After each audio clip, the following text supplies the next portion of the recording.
اے دوستوں ملیں تو بس ایک پیام کہنا. علیکم ورحمۃ اللہ وبرکاتہ. محترم صدر محفل اور میرے عزیز ساتھیوں، آج میری تقریر کا عنوان ہے استاد محترم. استاد محترم ہماری زندگی کا سب سے قیمتی سرمایہ ہے اور ہمیں جہالت کے اندروں سے نکال کر علم کی روشنی دیتے ہیں. استاد ہمیں صرف پڑھاتے نہیں بلکہ ہمیں اچھا انسان بننا سکھاتے ہیں. ہمارے والدین نے ہمیں زندگی دی ہے لیکن ہمارے استاد نے ہمیں کامیاب زندگی دی ہے. ہم سب پر لازم ہے کہ استاد کی عزت کریں، ان کی بات مانیں اور ان کے لیے ہمیشہ دعا کرے.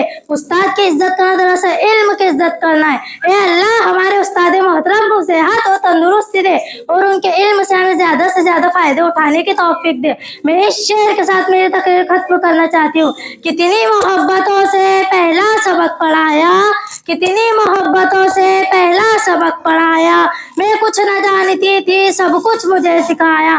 ان پڑھ تھی اور جاہل قابل مجھے بنایا، ان پڑھ تھی اور جاہل قابل مجھے بنایا.